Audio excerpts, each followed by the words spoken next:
Conference के 3 MP जो थे उसमें उमर अब्दुल्ला साहब भी थे।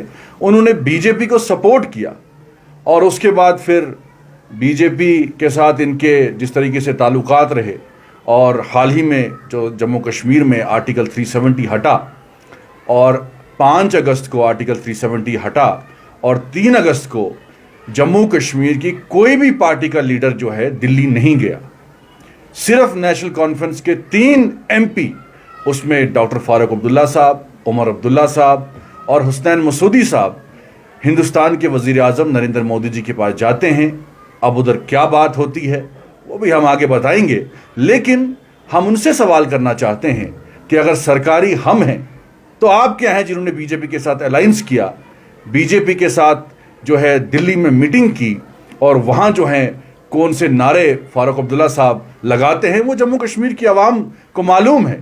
और आज़ाद साहब पे तंज करना, मुझे लगता है उनको मालूम है कि आज़ाद साहब अब वाहिद अल्टरनेट है जम्मू कश्मीर के। जिस तरीके से आपने आज़ाद साहब की पॉलिटिकल रैलीज़ देखी, आज़ाद साहब के साथ लोग हैं और लोग अब इनसे तंग आ चुके हैं, चाहे नेशनल कॉन्फ्रेंस हो, चाहे पीडीपी हो, महबूबा मुफ्ती हो। अब आज़ाद साहब महबूबा मुफ्ती के साथ क्या बैठे जिन्होंने आरएसएस और बीजेपी को कश्मीर में लाया। उस वक्त आर्टिकल 370 हटाने में महबूबा मुफ्ती का अहम रोल था और महबूबा मुफ्ती की कुर्सी जो छीनी गई वो बीजेपी ने छीनी। अगर महबूबा मुफ्ती के बस में होता तो वो आज भी बीजेपी की सीएम होती। तो ये पार्टियां रिजेक्टेड पार्टियां हैं, ज़मीन से गायब हैं, लोगों ने इनको रिजेक्ट किया है और लोग वो कत्लो गारत वाली राजनीति नहीं चाहते।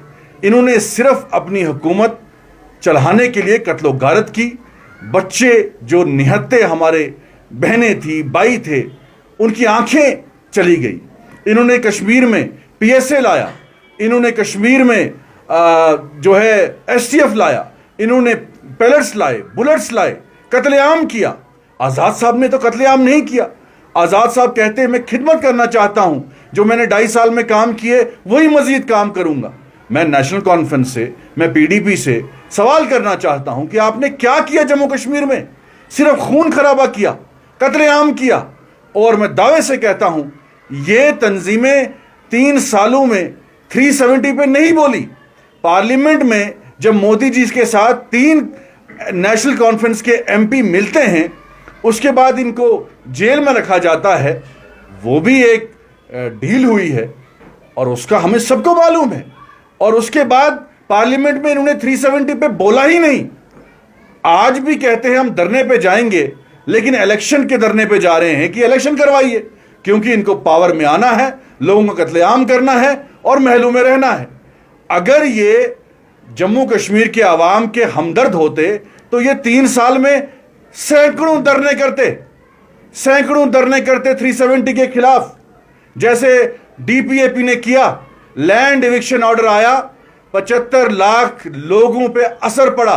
उस वक्त ना नेशनल कॉन्फ्रेंस सड़कों पे उतरी, ना पीडीपी सड़कों पे उतरी। उस वक्त गुलाम नबी आज़ाद साहब की पार्टी सड़कों पे उतरी और बिल्डोजर को रुकाने का काम किया। आज़ाद साहब दिल्ली गए, होम मिनिस्टर से मिले, लेकिन जमीन पे ये लड़ नहीं रहे हैं।